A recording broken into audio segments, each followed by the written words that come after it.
Can we talk for a minute about our Integrating Heart and Mind workshop? Absolutely. I'm excited. It's coming up in the fall of 2024. I'm so excited. We changed the format to make it more accessible to people with like work schedules and personal schedules. And so this time we're going to do it 3 hours on a Friday afternoon or evening, depending on where you're at, and 5 hours on Saturday for 2 different weeks in September. Yeah, it's so great. Like if you're finding yourself stuck in like sticky bad patterns or having communication issues or something like that, or if you want to just like get closer and trust yourself or your partner more, this is the workshop for you. Yeah, and individuals are welcome, couples are welcome. If you're interested in really thinking through how to serve yourself well inside of your relationships, then we've built a workshop that will support you in finding the ways that are just right for you. To sign up, head over to our website at whydoesmypartner.com/events. We hope you'll join us. Welcome to the Why Doesn't My Partner podcast. I'm Jules. I'm Vicky. And I'm Rebecca. We're your hosts. We're also couples therapists and messy humans bumbling through our own relationships every day. We met through our training and practice of relational life therapy.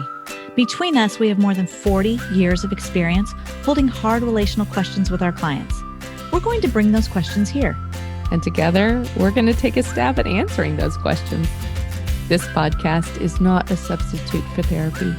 If something you hear in this episode stirs something deep within you about your relationship, reach out to a couples therapist in your area. We also love to hear your questions, so don't forget to go over to whydoesmypartner.com and leave us a question of your own. Here's today's question. Why did my partner have an affair? First, Al, I'm sorry you were betrayed. Mm-hmm. That really sucks. Yeah. My head's exploding. Yeah? With what? With there are so many possible answers. I think None of which are good. Well, I mean, good answers, whatever, but not like good. Yeah. Well, I think that one of the biggest questions to ask is, why do people not have affairs? But when I think about why does my partner have an affair, why do people have affairs? Because they're fun and sex is fun, and because it's kind of dangerous, and because makes me feel like a new person, and because it's adventure, and because it's exciting. Because I didn't know who the heck I was. And when totally. Right? Like, I think for all the people that I've worked with that have had affairs, the theme that I hear over and over, and I'm not saying it's everybody, but it's a damn lot of people that I've worked with. The thread that I keep seeing is I lost connection to myself. I was going out to look for me. And I thought that person's reflection of me was someone closer to who I wanted to be. Yeah, I think what happens is a self-justification. So there's usually some sort of justification around, like, I won't get caught, or I'll get away with it. There's some sort of justification around, well, I deserve this, or my marriage is unsatisfying, my partnership is unsatisfying, and therefore this makes this okay. Like, when I ask the question, why do people not have affairs? It's because they really care about not hurting someone. It's because they don't want those consequences for their family, for their partner. And so if you are a person who has had an affair, this is an excellent episode to take a U-turn and wonder, what in your headspace, what in your emotional space let you justify that that's okay because XYZ, right? Rather than going to your partner and saying, things are not working. I'm even finding myself attracted to other people. That doesn't feel good. I don't know what's going on with me. Maybe it's about me. Maybe it's about you. Maybe it's about us. I don't know. But you could have done that instead of gone and had an affair, emotional or sexual or whatever. And it's interesting, Jules, because I find myself thinking no one wants to have that conversation. Like, Right. it almost be a fair. So now we're talking about avoiding something that doesn't feel good.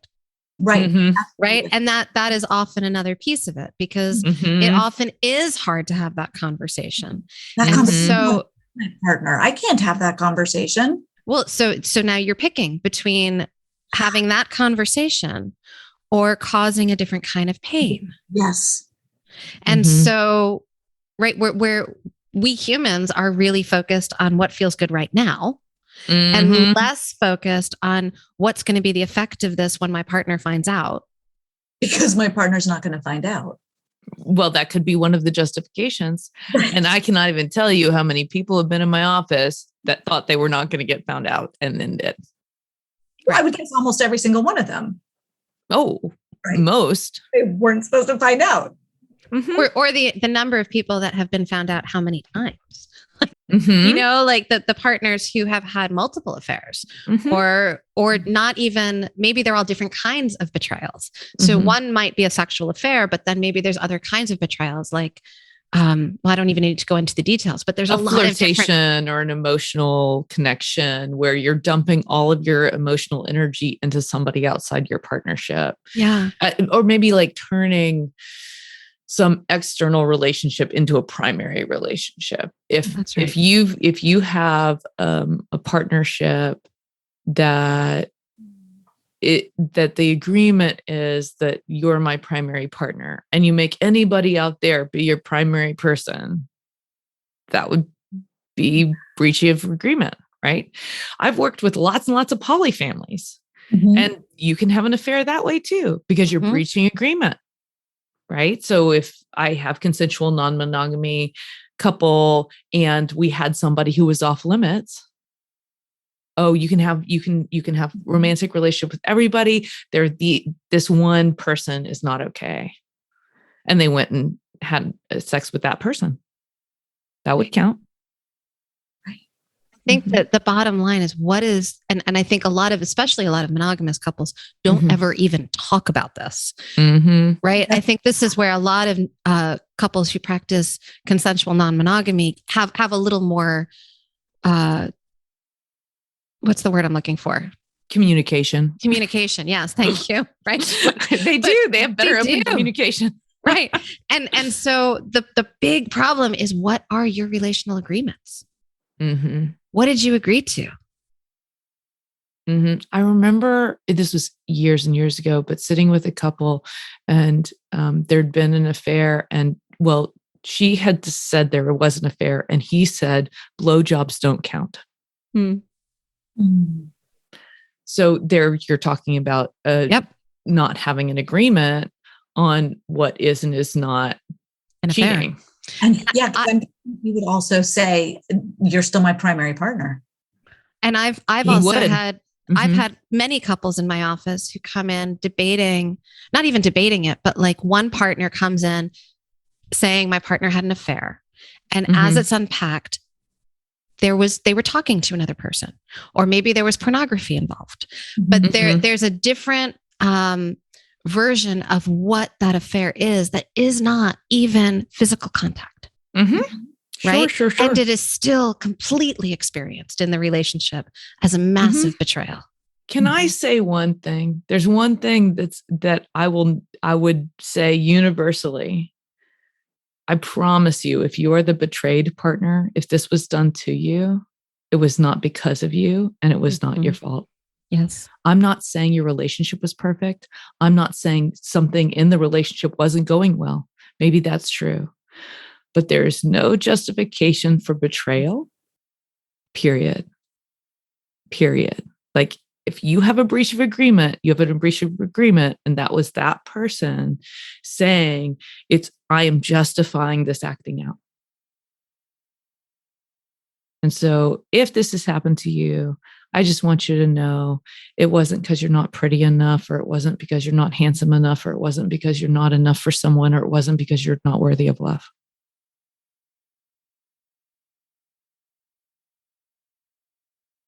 What do you guys think? Are you on the same page with me on that? Absolutely. 100% there. I'm sitting in sadness with that betrayed partner who thinks that about themselves. It's often a thought. Yeah, absolutely. And Mhm. I want to emphasize with you how untrue it is. Mhm. Yeah. So the whys are really more internal in the person who did the betrayal and how they justified that action rather than in the partner who was betrayed. Right. And I just want to also hold a space for that partner who was betrayed, Mhm. who is often ruminating over these whys, Mhm. often getting stuck in those loops. What did I do? How could I? What? Mhm. I just want to hold that space there too Mhm. for what staying in that loop feels like. Mhm. And if you could hear us right now saying Even this, 1%. Even even 1%. 1%, that's right. Just sipping in this idea that this is not your fault. Mhm. And if you rebuild your relationship from here, Mhm. Mhm. There are many who do. Yeah, You know, most couples who have affairs actually do not split up.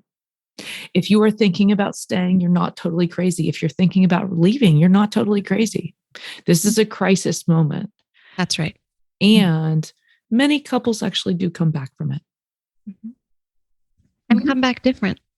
and come back different. Well, come back. The crisis can be used as a whetstone, as a crux point to really shift and become way more honest with each other and to have a different relationship. Something that a mentor of mine often talks about is that there's a space where that relationship is no longer. That relationship is over. Are we going to make a new one or not? I was thinking I would hope it'd be a new relationship. I'd hope it's a different relationship. Something has to change. Yeah. And in that space, if we choose to make a new relationship, we start by getting really clear about what that contract is. Yeah. And, you know, if you're a couple who's in this space and let's say you're the one who did the betrayal, you're the one who acted out. It's going to be normal to want the hurt to end and to want your partner to get over it faster than they would normally be able to get over it. I don't know. Do we get over it or does it metabolize in some way? Or I think it metabolizes. It becomes either it becomes a learning opportunity, a growth edge. Yeah. The pain dissipates in time. We don't get over it. Yeah. Yeah. So to give space, to get help, this is often something that there are workshops all over the place. There are, we run a couple workshops and we've certainly had people who've had affairs there. But there are also affair recovery workshops all over. There are also therapists who are skilled at helping through this. So if this is something that happened in your relationship and you'd like to see if you can repair and move forward, this is one of those where, a lot of the time you need some help. And I just want to say a few words to the offending partner, to the partner who was more out of control. You're not all bad either. And there was very, very likely something that you needed that you weren't asking for inside of your relationship. Yep. And you do not need to use that to justify what you did.